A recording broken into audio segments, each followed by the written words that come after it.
पाकिस्तान के मुतालिक कोई एक तारीखी सवाल पूछने जाएंगे जी, पाकिस्तान के बारे में कोई भी आप जनरल नॉलेज का सवाल कर सकते हैं जी। क्वेश्चन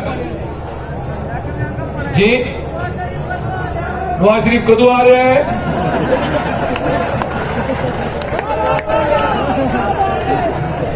सर एक गल कुत्ते ने दसनी है। चलो ठीक है, चलो सुजी, हमारे ऑडियंस पूछ रहे हैं कि नवाज शरीफ कदों आ रहा है।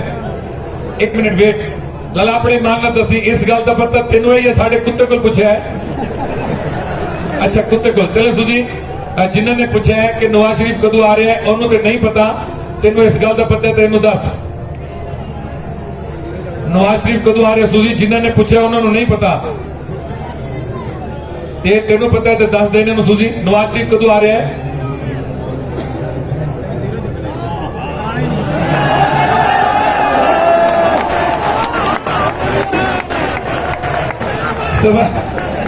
सर सिफर का मकसद यह नहीं कि वो नहीं आ रहा, अगर नाराज ना हो तो मैं इन्हें तर्जमा कर देता, प्लीज इंजॉय।